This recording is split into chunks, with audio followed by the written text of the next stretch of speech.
नमस्कार दोस्तों, host Morse YouTube channel पर आप सभी का स्वागत है। तो जैसा कि हम लोगों ने लंबे समय से मैथ का, साइंस का, इंग्लिश का, जीएस के वीडियो शेयर करते आ रहे हैं। आशा करते हैं कि आप सभी लोगों ने इन सभी वीडियोज को अच्छे से देखा होगा, पढ़ा होगा और नोट्स भी बनाए होंगे और इसका भरपूर फायदा उठा रहे होंगे। तो बहुत सारे स्टूडेंट्स का स्पेशल डिमांड थी, चूंकि भविष्य आगे आगामी एग्जाम होने वाला है, जेल पुलिस का, आरआरबी, आईबीपीएस आरआरबी को होने वाला है, तो उसके लिए हिंदी काफ़ी महत्वपूर्ण है। इन फ्यूचर एसआई की वैकेंसी आएंगी, पटवारी की आएंगी, तो कुछ बहुत सारे बच्चों का ये कहना था कि सर हिंदी की भी क्लासेस स्टार्ट करवाइए, हिंदी की भी कुछ चीज़ें बहुत ज़्यादा ज़रूरी है जो कि वहाँ कमांड कम बन पा रही है। क्योंकि क्या होता है कि आप एक बुक से पढ़ते हो, दो बुक से पढ़ते हो, जब तक बिन गुरु ज्ञान नहीं होता, एक कहावत है।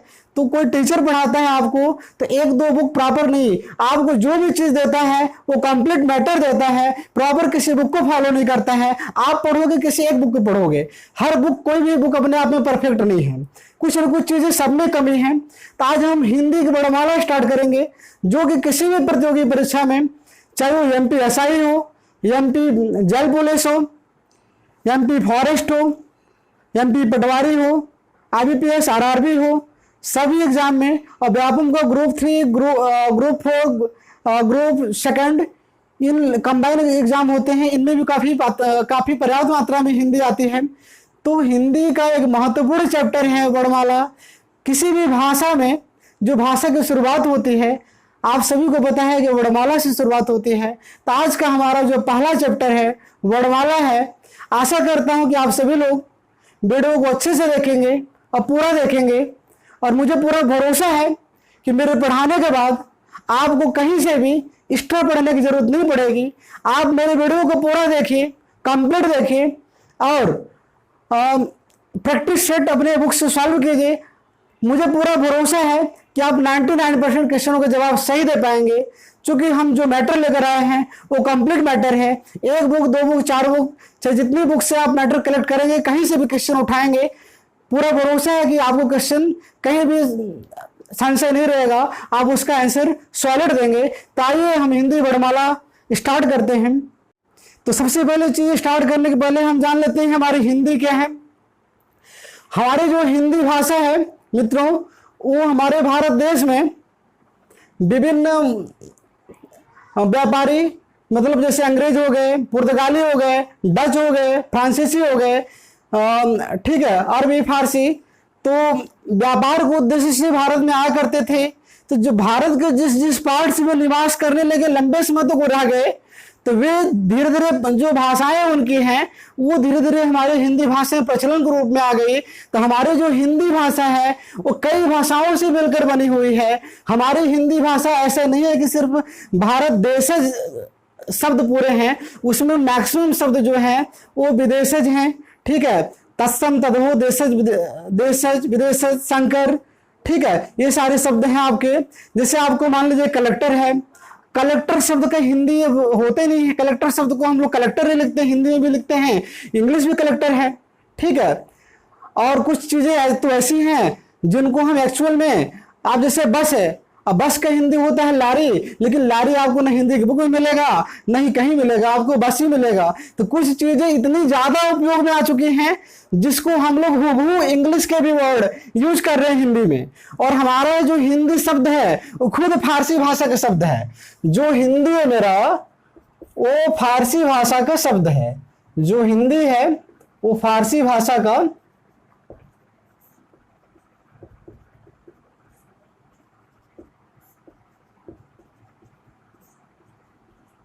शब्द है। तो आप ध्यान रखिएगा, प्रताप नारायण मिश्र ने सबसे पहले नारा दिया था, जो हिंदी, हिंदू, हिंदुस्तान फारसी भाषा के शब्द हैं, वो मतलब उन्होंने सबसे पहले बताया था कि हिंदी, हिंदू, हिंदुस्तान,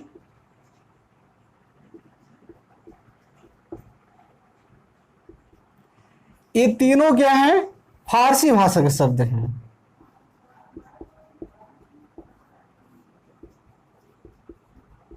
फारसी भाषा के शब्द हैं। तो हमारी जो हिंदी शब्द है वो खुद ही फारसी भाषा का शब्द है। तो बेटा मैक्सिमम जो हिंदी भाषा है, मैक्सिमम जो वर्ड है वो अरबी है, फारसी है, अंग्रेजी है, ड्रेनिन है, डेनमार्क है, पुर्तगाली है। जैसे आपका है अलमारी या पानदान, ठीक है। तो अलमारी शब्द जो है आल्पिन शब्द है, ये आपका पुर्तगाली शब्द है। अजब गजब ये क्या है, अरबी है। इसी प्रकार बहुत सारे हिंदी में जो शब्दावलियां हैं, जो शब्द हैं, वो विदेशों से लिए गए हैं। विदेशों से लिया नहीं गया है, हम विदेशी भारत में व्यापार के लिए आए हुए थे। वो लंबे समय तक भारत इतना संपन्न देश था, हर प्रकार की चीजें थी, यहाँ से मसाले वगैरह तमाम चीजें ले जाया करते थे अदर कंट्री से कुछ सामान यहाँ लाते थे। तो इस प्रकार व्यापार व्यवसाय अदर कंट्री के लोग यहाँ किया करते थे।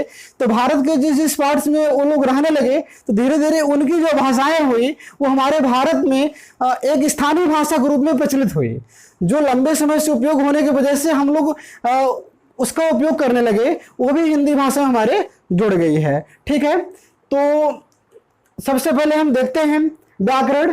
व्याकरण की बात करते हैं तो व्याकरण के 3 अंग होते हैं। एक वर्ड होता है, दूसरा शब्द होता है और तीसरा वाक्य होता है, ठीक है। तो वर्ड, शब्द और वाक्य, व्याकरण के 3 अंग होते हैं। तो सबसे पहले हम क्या पढ़ेंगे, वर्ड पढ़ेंगे।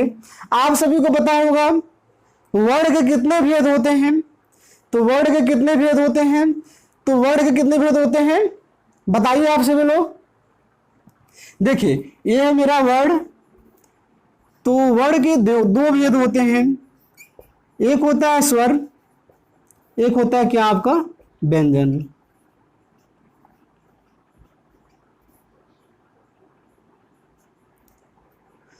स्वर कितने होते हैं 11, और व्यंजन कितने होते हैं 33। एक किस आधार पर होते हैं, ये होते हैं उच्चारण के आधार पर, ठीक है। बाकी लेखन के आधार पर जो स्वर हो जाते हैं आपके, ये 13 हो जाते हैं। ये कितने हो जाते हैं आपके 39 हो जाते हैं, ठीक है। आपके वैसे मूल रूप से आप स्वर तो पढ़ाएंगे ही, मूल रूप से जो हमारे हिंदी भाषा में स्वर होते हैं वो 4 होते हैं। इन सभी चारों स्वरों के सहायता से और चारों स्वर और जितने भी स्वर हैं वो सभी बनाए जाते हैं। जैसे अ से मिला अ प्लस अ बराबर आ, ई प्लस ई बराबर ई, ठीक है। उ प्लस उ बराबर उ, आ प्लस ई बराबर ए, आ प्लस ए बराबर ए, आ प्लस उ बराबर ओ, आ प्लस ओ बराबर आओ। तो 4 ही हिंदी के स्वर होते हैं मूल रूप से। इन चारों स्वरों का उपयोग करके सारे स्वर बनाए जाते हैं। तो क्वेश्चन कई प्रकार से बनता है आपके पेपर में। हिंदी में मूल रूप से स्वरों की संख्या कितनी होती है, जब ये पूछेगा हिंदी में मूल रूप से स्वरों की संख्या कितनी होती है, तो आपका जवाब होगा हिंदी में मूल रूप से जो स्वरों की संख्या होती है वो 4 होती है। और यदि ये पूछेगा लेखन के आधार पर हिंदी में कुल स्वरों की संख्या कितनी होती है, तो 13 होती है, ठीक है। उच्चारण के आधार पर हिंदी में कुल स्वरों की संख्या कितनी होती है, तो आपकी जो उच्चारण के आधार पर होती है वो आपकी होती है 11 होती है, ठीक है। तो आशा करता हूं कि यहां तक आपको समझ में आ गया होगा। और हमारी जो हिंदी है वो संस्कृत, पहले जैसे मान लीजिए तत्सम तद्भव होते हैं, आप सभी को पता होगा। गोधूम से मिलकर बना गेहूं, उजला से मिलकर बना क्या उजला, ये उज्जवल, उज्जवल से मिलकर बना उजला, ठीक है। उज्जवल शब्द जो मेरा है वो तत्सम शब्द है। और तत्सम से वो जो उज्जवल था, उज्जवल जो था पाल प्राकृत आभ्रंश, पाल प्राकृत आभ्रंश अवहट, तो अभ्रंश छूट गया है, ठीक है। अभ्रंश अवहट प्राचीन हिंदी आधुनिक प्रारंभिक हिंदी, इतनी चीजों से गुजरते हुए हमारा जो उज्जवल शब्द था वो क्या हो गया, हिंदी में पहुंचते तक उजला हो गया। इसी प्रकार हम बहुत सारे संस्कृत के वे शब्द जो कई भाषाओं से, कई परिस्थितियों से गुजरते हुए जो परिवर्तित हो गए, उन्हें बोलते हैं तद्भव। और संस्कृत के वे सभी शब्द जो सीधे सीधे हिंदी में प्रयोग किए जाते हैं बिना परिवर्तित किए हुए, जैसे जल, अग्नि, वायु, ये सभी संस्कृत के भी शब्द हैं, ये सभी हिंदी के भी शब्द हैं। संस्कृत के वे शब्द जो सीधे सीधे हिंदी में उपयोग किए जाते हैं वे शब्द कहलाते हैं आपके तत्सम कहलाते हैं। और संस्कृत के वे शब्द जो परिवर्तित होकर तद्भाव, तद मतलब होता है परिवर्तित होना, भाव मतलब होता है परिवर्तित, तद मतलब होता है परिवर्तित, भाव मतलब होना। ठीक है, तो संस्कृत के वे शब्द जो परिवर्तित होकर हिंदी में प्रयोग किए जाते हैं उन्हें तद्भव कहते हैं। संस्कृत के वे शब्द जो सीधे सीधे हिंदी में प्रयोग किए जाते हैं उन्हें तत्सम कहते हैं। ठीक है, तो हम लोग पढ़ रहे थे वर्ड के कितने भेद होते हैं। तो आपसे भी लोग यदि पेपर में पूछा जाएगा तो भूल से 52 मत कर दीजिएगा, ना ही 33 कीजिएगा। वर्ड के दो भेद होते हैं, एक होता है स्वर, एक होता है व्यंजन। ठीक है, हिंदी वर्णमाला में कुल वर्ड की संख्या कितनी होती है? 52 होती है। ठीक है, हिंदी वर्णमाला में कुल वर्णों की संख्या कितनी होती है? 52 होती है। तो एक क्वेश्चन आपको और बनता है, जो हिंदी व्याकरण का ज्ञाता हो उसे क्या कहते हैं? आप सभी के सामने प्रश्न दिख रहा होगा। ठीक है, पहला ऑप्शन आपका है व्याकरणाचार्य, दूसरा ऑप्शन आपका है वैयाकरण, तीसरा ऑप्शन आपका है विद्वान, चौथा ऑप्शन आपका है आचार्य। तो आप सभी को पता होगा व्याकरणाचार्य है ना। आप लोगों ने यदि नहीं पढ़ा होगा विद्वान, आचार्य, वैयाकरण, तो आप सभी को हो सकता है डाउट हो, परीक्षा में गलत करके चले आएंगे। तो इसका जो हो जाएगा, जो हिंदी व्याकरण का ज्ञाता होगा उसे क्या कहेंगे? वैयाकरण, न कि व्याकरणाचार्य। क्यों कहेंगे इसको? जब आप वो करेंगे तो देखिए, विधन आधन करण, तो जो वी शब्द है ये आपका उपसर्ग है, जो आ भी शब्द है ये भी आपका उपसर्ग है, और जो करण शब्द है ये आपका मूल शब्द है। ठीक है, तो विधन आधन करण क्या हो जाएगा? वैयाकरण। ठीक है, तो आशा करता हूं कि आप सभी लोग समझ गए होंगे। तो जैसा कि मैंने बताया था आपको कि वर्ड दो प्रकार के होते हैं, एक स्वर होता है, वर्ड के दो भेद होते हैं, एक स्वर है एक व्यंजन है। तो आइए स्वर व्यंजन को थोड़ा सा हम देख लेते हैं, इसके बाद फिर मैं स्वर को पढ़ाऊंगा। स्वर को उत्पत्ति के आधार पर, कालमान या मात्रा के आधार पर, उच्चारण के आधार पर, जीव के आधार पर, ओष्ठ के आधार पर, इतने आधार पर स्वर को पढ़ाएंगे। फिर इसके बाद उसी आधार पर व्यंजन को ही पढ़ाएंगे। तो सबसे पहले हम देख लेते हैं स्वर और व्यंजन। आप सभी को दिख रहा होगा, आप सभी लोग स्क्रीनशॉट भी ले लीजिएगा। जैसे स्वर जो होते हैं, स्वर की संख्या भेद मात्राएं, तो स्वर की जो संख्या होती है वो 11 होती है। ठीक है, और स्वर के जो भेद होते हैं वो 3 होते हैं, ह्रस्व दीर्घ प्लुत। जो दीर्घ होता है ह्रस्व की तुलना में दोगुना समय लगता है इसकी तुलना में, और जो प्लुत होता है ये ह्रस्व की तुलना में 3 गुना समय लगता है। आप ध्यान रखिएगा, जैसे बोलते हैं ओम राम।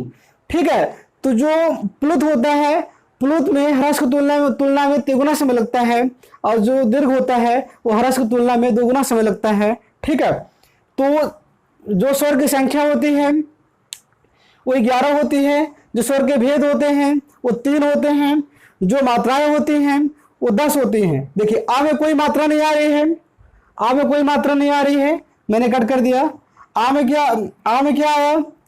एक मात्रा, और ई में छोटी की मात्रा बड़ी, इस प्रकार उ बड़ा उ, ए ओ औ।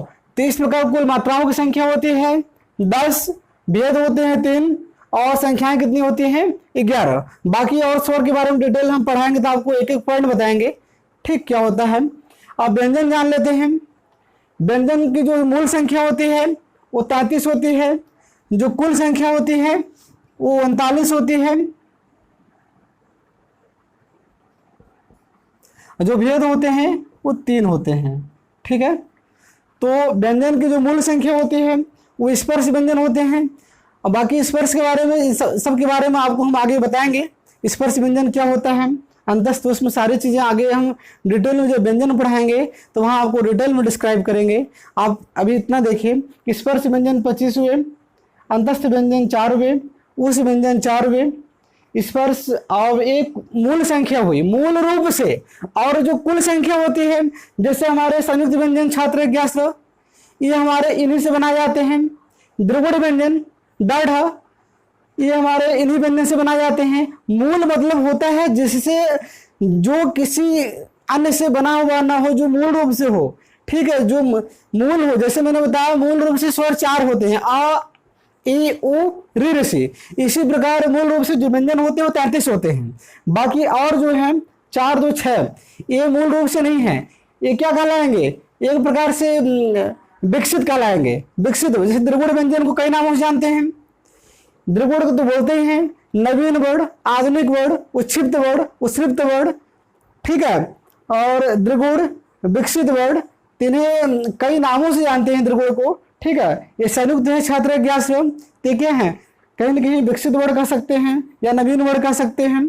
हमारे जो मूल है वो 33 है, जो कुल संख्या है वो 39 है, और जो इसके भेद होते हैं वो 3 होते हैं, स्पर्श, अंतस्थ और ऊष्म होते हैं। ठीक है, तो हम स्वर के जो पढ़ेंगे, स्वर को कितने आधार पर पढ़ेंगे, स्वर को उत्पत्ति के आधार पर पढ़ेंगे, मात्रा के आधार पर पढ़ेंगे, उच्चारण के आधार पर पढ़ेंगे, जीव के आधार पर पढ़ेंगे, ओष्ठ के आधार पर पढ़ेंगे। तो आइए हम उत्पत्ति के आधार पर और मात्रा के आधार पर पहले देखते हैं इन दोनों टॉपिक पर। ठीक है, तो दोस्तों उत्पत्ति और कालमान या मात्रा के आधार पर हम देखते हैं सबसे पहले स्वर को। तो उत्पत्ति के आधार पर स्वर 2 प्रकार के होते हैं, एक होता है मूल स्वर, दूसरा होता है संधि स्वर। तो मूल स्वर जो होते हैं, जैसे मैंने बताया था आपको, आ ई उ री ऋषि, मूल रूप से जो स्वरों की संख्या होती है वो 4 ही होती है, आपको मैं बताया।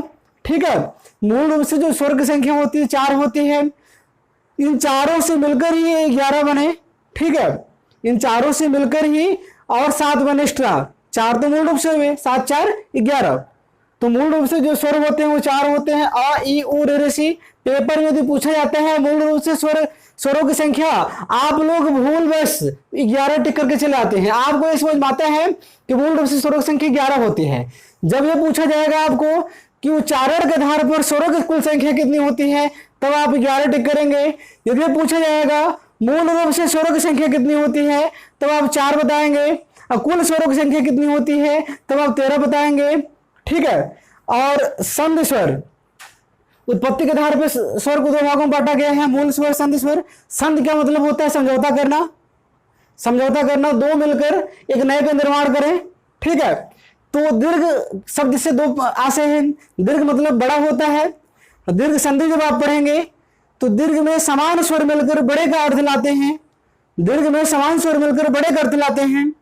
और यहां जो होगा आपका दीर्घ मतलब होता है बड़ा, एक दो का समान स्वर मिलकर बड़े का अर्थ लाते हैं, तब पर दीर्घ कहलाएगा। और ह्रस्व से ज्यादा ध्वनि आए, ह्रस्व से ज्यादा साउंड है, तब पर दीर्घ कहलाएगा। लेकिन संधि स्वर के आधार पर इसे 2 भागों में बांटा गया है, संधि स्वर के आधार पर 2 भागों में बांटा गया है। दीर्घ की संख्या यहाँ 4 होती है, अ प्लस से मिलकर आ बनता है, ई प्लस ए से मिलकर बड़ी बनती है, उ प्लस उ से मिलकर बड़ा बनता है। और ध्यान रखिएगा संस्कृत में बड़ी री ऋषि नहीं होती, संस्कृत में छोटी री ऋषि होती है। री ऋषि से री ऋषि मिलता है तो छोटा री ऋषि ही होता है हिंदी में, जबकि संस्कृत में क्या होता है, री ऋषि मिलकर बड़े री ऋषि बनाते हैं। और संस्कृत में री भी आपका जो होता है वो आपके स्वर में काउंट होता है, जबकि यहाँ नहीं है। इसी प्रकार संस्कृत में स्वरों की संख्या 12 हो जाती है। ठीक है, अब ये आ प्लस ई बराबर ए, आ प्लस ए बराबर आए, आ प्लस ओ बराबर ओ, आ प्लस ओ बराबर आओ, ये संयुक्त स्वर कहलाते हैं। जैसे संयुक्त व्यंजन होते हैं, का प्लस खा खटकोड़ बराबर क्या छा, ग्या प्लस या बराबर ग्या। ठीक है, सा प्लस रा बराबर स्रा, ता प्लस रा क्या हो जाएगा, त्रा हो जाएगा। तो 4 संयुक्त व्यंजन होते हैं। इसी प्रकार हमारे स्वरों में भी 4 संयुक्त स्वर होते हैं। आपके पेपर में पूछा जाता है संयुक्त स्वरों की संख्या कितनी होती है। आप सभी लोग व्यंजन को तो जानते हैं, संयुक्त व्यंजन 4 होते हैं, लेकिन आपको हर जगह नहीं मिल पाता है संयुक्त स्वर कितने होते हैं। तो संयुक्त स्वर होते हैं 4, आज जान लीजिएगा। आ प्लस ई, ए जो बनता है आ प्लस सी से मिलकर बनता है, आ जो बनता है आ प्लस ए से मिलकर बनता है, जो ओ बनता है आ प्लस उ से मिलकर बनता है, औ जो बनता है आ प्लस ओ से मिलकर बनता है।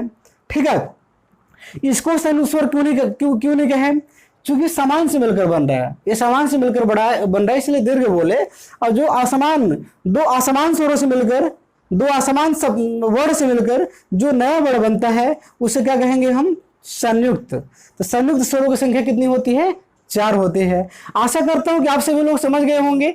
जिनको कहीं डाउट होगा तो आप कमेंट बॉक्स में जरूर कमेंट कीजिएगा, और हमारे वीडियो यदि अच्छे लगे तो उन्हें शेयर कीजिए मित्रों तक। ठीक है, तो आइए देखते हैं कालमान या मात्रा के आधार पर।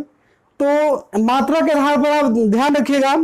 जैसे मान लीजिए मात्रा के आधार पर मैंने बताया, मात्रा तो हरस में ज्यादा समय, दीर्घ में ज्यादा समय लगेगा, हरस की तुलना में दोगुना, इसमें कोई डाउट नहीं।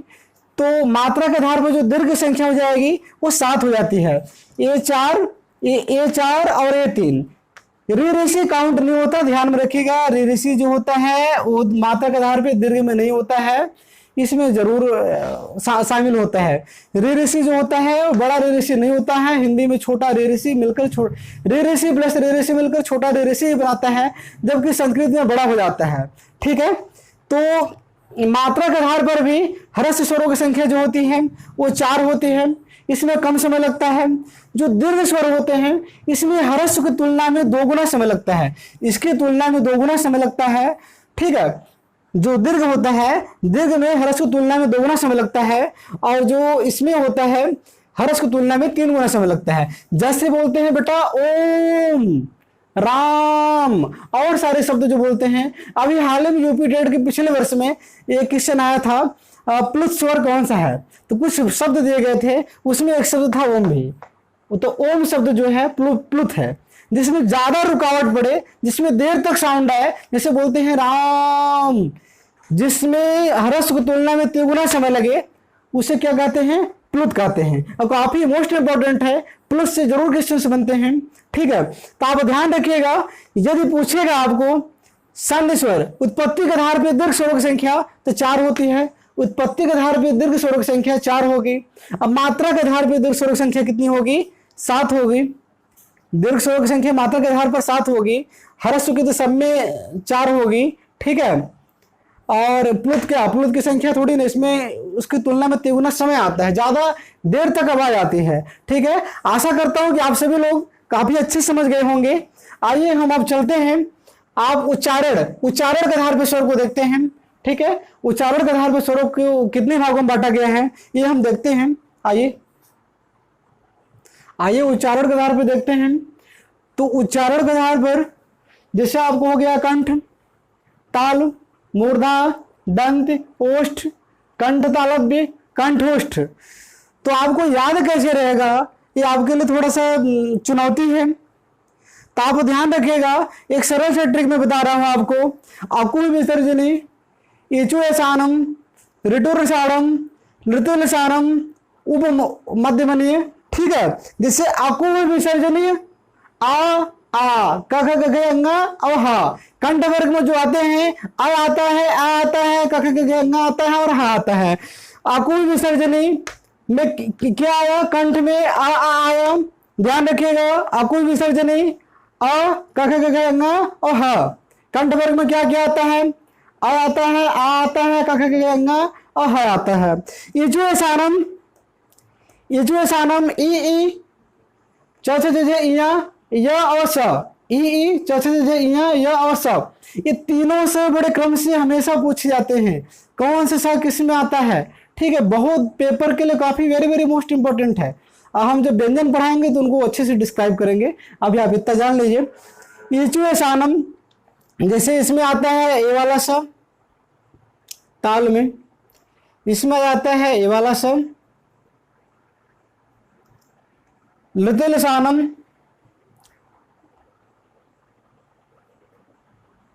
अकुर विसर्जनी इचुएसानम, ऋटुलसानम, लृतुलसानम, और दंत वर्ग में आता है जो वो आता है ए वाला स। ठीक है, इसमें कोई भी व्यंजन नहीं आता, स्वर नहीं आता है। तो ध्यान रखिएगा, हम व्यंजन में बताएंगे इसको। तो याद करने के लिए ई ताल में क्या आता है, स्वर कौन से स्वर आते हैं? ई इचुएसानम, ई चौथे जैसे इया य और स, ये आते हैं ताल में।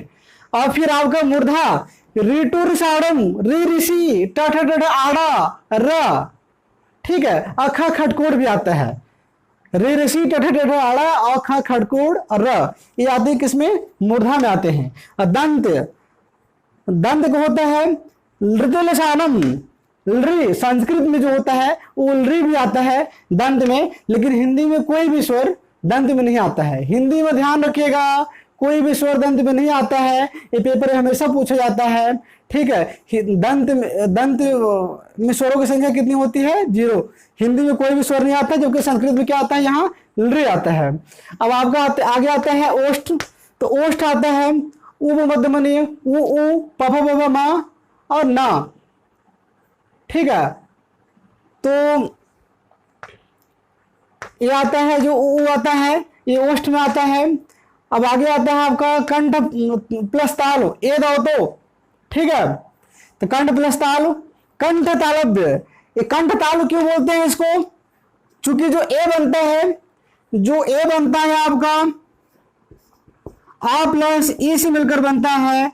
आ आपका क्या है, आपको दिख रहा होगा कंठ है, जो ई आपका है ये ताल है, ये आपका ताल है, आ आपका क्या है, कंठ है। आ आपका कंठ है, ये आपका क्या है, ताल है, ठीक है। और जो ए बनता है, ए बनता है कंठ प्लस ताल से, ठीक है। ए जो बनता है आ प्लस ए से बनता है, तो ए किससे मिलकर बना है, कंठ प्लस तालु से। तो इस प्रकार ए भी, ये दोनों ही किसके अंतर्गत आ जाते हैं, कंठ तालव्य। कंठ तालव्य क्यों बोलते हैं, आप सभी को पता भी होना चाहिए। ये जो ए बनते हैं वो कंठ और तालु से मिलकर बनते हैं। आ और ई से मिलकर बनता है ए।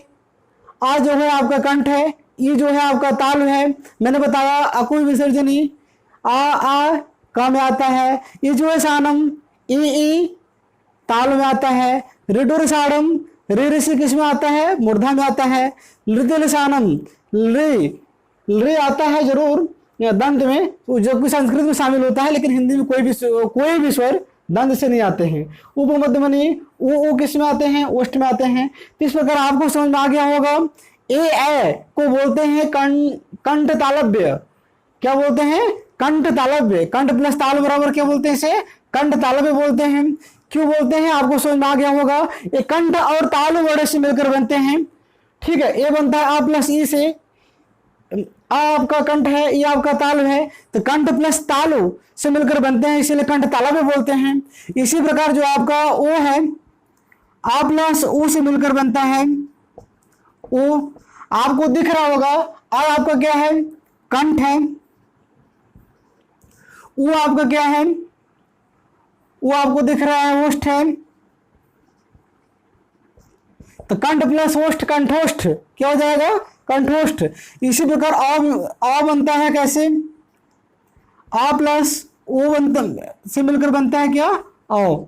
तो ध्यान रखिएगा ये क्या होते हैं, कंठोष्ठ। ओ क्या होते हैं, कंठोष्ठ। कंठ प्लस ओष्ठ, जो कान से और ओठ से दोनों से आए उसे क्या बोलेंगे, कंठोष्ठ। और जो कंठ से कान से बना है और ताल से दोनों से आए उन्हें क्या बोलेंगे, कंठ तालव्य, ठीक है। तो एक बार पुनः आपको रिवाइज करा देते हैं। कंठ जो होता है, ये कंठ आपका जो होता है, जैसे कंठ बैक साइड घंटी होती है, वहां से टकराकर जो ध्वनि समझ में सुनाई पड़ती है कंठ से, तो उससे बोलते हैं क्या, कंठ। जैसे का कोई विसर्जन, आ जब बोले तो हमारा निश्चित रूप से यहाँ एक्शन हो रहा है। क ख जैसे हम बोलते हैं तो हमारे गले में थोड़ा सा कंपन हो रही है, वहां से वो फील होता है, इसलिए बोलते हैं इसे कंठ। अगुई विसर्जनी, तो अगुई विसर्जनी में क्या क्या आता है कंठ वर्ग में, आ क ख ग घ और ह आता है। और फिर दूसरा पॉइंट आपका है ताल वर्ग, तो ताल वर्ग में आता है ई चौथे जैसे यह अवश्य आता है। इचुए सानम इसे बोल सकते हैं, शॉर्टकट में याद करने के लिए आप नोट कर लीजिएगा। इचुए सानम मतलब ई चौथे जैसे य और स। और आपका आता है तीसरा पॉइंट मूर्धा, इसको बोलते हैं ऋटुर साड़म ऋषि टठ टठ आड़ा र ख खड़कोड़। अब आता है लृदुल सानम, तो दंत वर्ग में कोई भी स्वर नहीं आता है, ठीक है। अब आता है ओष्ठ, उप मध्यमनीय, तो उ प फ ब मा और फिर आता है आपका कंठ प्लस तालु, जो कंठ से और तालु से निकले, ठीक है। जैसे ए बनता है आ प्लस ए से मिलकर, ए बनता है आ प्लस ए से मिलकर, ये कंठ और तालु से मिलकर बनते हैं, इसीलिए क्या बोलते हैं कंठ तालव्य। और कंठोष्ठ, जो कंठ और ओष्ठ से मिलकर बने, जो कंठ से ध्वनि आए और ओष्ठ से, ठीक है, उन्हें क्या बोलते हैं कंठोष्ठ। आशा करता हूं कि आप सभी को बेहतर तरीके से समझ में आ गया होगा और इसे अच्छे से नोट्स बना लीजिएगा, नोट्स में लिखिएगा। और इतना वादा करता हूं कि आपको मेरे पढ़ाने के बाद कहीं से कोई पॉइंट आपको मिस नहीं होगा। आप यदि 10 राइटर की बुक उठाएंगे तो भी हो सकता है इतना मैटर न मिले। आप कंप्लीट मैटर पा रहे हैं, आप इसको सीरियस लीजिएगा, अच्छे से पढ़िए। आइए नेक्स्ट पॉइंट को देखते हैं। तो आइए जीव के आधार पर देखते हैं। तो आप सभी को सबसे पहले तो पता होना चाहिए जीव के मेरा कौन सा भाग अग्र है, कौन सा भाग पश्च है, ये आपको क्लियर होना चाहिए। आप देखिएगा ये जीव है, सभी को पता होगा, ठीक है। बहुत सारे लोगों को ये डाउट होगा और डाउट रहता भी है। तो आप सभी लोगों को कौन सा जीव का अग्रभाग है, कौन सा पश्च भाग है, मैक्सिमम लोगों को लगता होगा कि अग्रभाग है जो आगे की तरफ होता है, लेकिन ये गलत है। अग्रभाग जो पीछे की तरफ रहता है, जहां से उसकी उत्पत्ति होती है उसे आगे बोलेंगे, जहां लास्ट में आया है इसी पीछे बोलेंगे। तो ये आपका अग्रभाग होता है, ये आपका मध्य भाग हो जाएगा, ये आपका पश्च भाग हो जाएगा। जो आपको इतना डिटेल पढ़ाया जा रहा है, MP SI, MP jail police सभी एग्जाम की दृष्टि से बहुत महत्वपूर्ण है। आप अच्छे से पढ़िएगा, अब इसको विशेष रूप से ध्यान दीजिएगा। मैक्सिमम स्टूडेंट क्या करते हैं, जीव के जो आगे ये वाला पार्ट है इसको समझ बैठते हैं क्या ये अग्रभाग है, लेकिन एक्चुअल में पश्च भाग होता है। आप विकास देखो ना, विकास किधर से हुआ, जिधर से पहले उत्पत्ति हुई है वो आगे होगा, ये क्या है पिछला भाग है। तो ये जो आगे की तरफ दिख रहा है पश्च भाग है, ये मध्य भाग है, ये अग्रभाग है।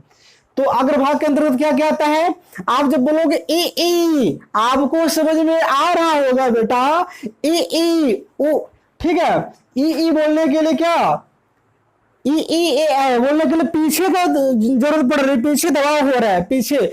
तो क्या पीछे मतलब जो हमारा पीछे वाला पार्ट है उसे बोलते हैं क्या अग्रभाग। तो ई हमको दबाना पड़ रहा है जीव को और पीछे से आवाज आ रही है, मतलब हम जो बोल रहे हैं पीछे से, तो जीव को उसको आगे बोलेंगे, ठीक है। अंदर से जो आ रही है, जो अंदर वाला पार्ट से वो अग्रभाग है, जो बीच वाला है पश्च भाग है, जो आगे की तरफ दिख रहा है वो बीच वाला मध्य भाग है, जो आगे की तरफ दिख रहा है आपका वो पश्च भाग है, ठीक है। तो मध्य भाग में आता है आ, जिसको बोलने के लिए कोई मोशन की जरूरत नहीं पड़ती, सामान्य तरीके से बोल सकते हैं आ, वैसे भी आप लोग गुनगुनाते रहते हैं, ठीक है। तो पश्च भाग आपका है, पश्च भाग आपका है ओ, जिसको बोलने के लिए हमारे पश्च भाग की जरूरत पड़े, ओठ को मोशन करना पड़े, ठीक है। ओठ में कुछ न कुछ परिवर्तन करना पड़ रहा है, ओ ओठ को वृत्तामुखी करना पड़ रहा है, ओ आओ। जब ओ हो रहा है तो ओ आओ, तो ओ से मिलकर ही बना है, इसलिए ओ आओ भी आ जाएगा पश्च में। तो ये हुआ आपके जीव के आधार पर, जीव के प्रयोग के आधार पर हमारे स्वर। अग्रभाग में ई आते हैं, मध्य भाग में आ आता है और पश्च भाग में ये चारों आते हैं। आप इनको अच्छे से याद कर लीजिएगा, भूलेगा नहीं, आप दिमाग में इसको समझिएगा बस। ये आपका अग्रभाग होता है, ये मध्य भाग होता है, पश्च भाग होता है। पिछला मैंने पढ़ा था जो उच्चारण के आधार पर एक क्वेश्चन छूट गया था, उच्चारण के आधार पर स्वरों की संख्या कितनी होती है, तो आपको पता है। पहला क्या था कंठ, दूसरा आपका था ताल, तीसरा क्या था मूर्धा, दंत तो होता नहीं है, दंत में कोई भी स्वर नहीं आता हिंदी भाषा में, संस्कृत में आता रे।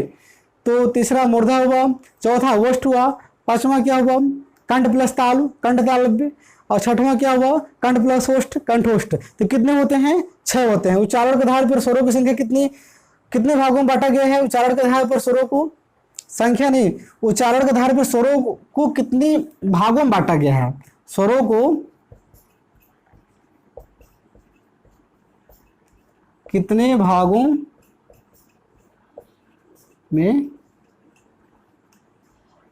बांटा गया है, ठीक है। तो 6 भागों में उच्चारण के आधार पर स्वरों को बांटा गया है। तो आइए हम देखते हैं, लास्ट पॉइंट आपका बचा है ओष्ठ के आधार पर, ये स्वर का आखिरी पॉइंट है।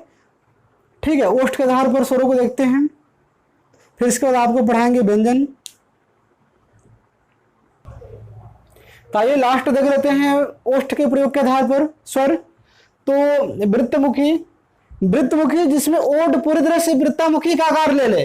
ऊ जब हम बोलते हैं बेटा तो ओठ जो होता है पूर्णतः वृत्तामुखी का रूप ले लेता है। जब पूर्णतः ओठ वृत्तामुखी हो जाए ओ आओ तो इसे क्या बोलेंगे, वृत्तमुखी। और अर्धवृत्तमुखी जिसमें ओठ आधा, अर्धवृत्तमुखी आधा मतलब वृत्ताकार हो, अर्धवृत्ताकार मुंह का मोशन हो। ई ए, ठीक है। आ तो आप ऐसे बोल सकते हैं बिना ओठ का मोशन के। आ जो होता है उदासीन होता है। तो आपके हुए ओष्ठ के प्रयोग के आधार पर स्वर। ठीक है, आशा करता हूं कि आप सभी लोगों ने स्वर को अच्छे से समझा होगा और आपके हर एग्जाम की दृष्टि से, खासतौर से जो लोग अभी जेल पुलिस का फॉर्म भरे होंगे, IBPS RRB का फॉर्म भरे होंगे, उनके लिए बहुत महत्वपूर्ण है।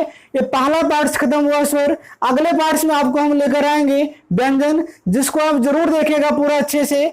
दोनों के देखेंगे तभी आप पूरे क्वेश्चंस को अच्छे से कर पाएंगे। तो पार्ट 1 ये है, अगला पार्ट 2 होगा व्यंजन को कितने आधार पर डिवाइड किया गया है उसके बारे में पूरा डिटेल पढ़ाएंगे। तो दूसरा पार्ट्स भी जरूर देखेगा। आशा करता हूं कि आप सभी लोग वीडियो को अच्छे से देखेंगे और हमारे वीडियो को अधिक से अधिक यदि अच्छा लगे तो हमारे YouTube चैनल को सब्सक्राइब कीजिए, वीडियो को लाइक शेयर कमेंट जरूर कीजिएगा। धन्यवाद, फिर मिलते हैं नेक्स्ट।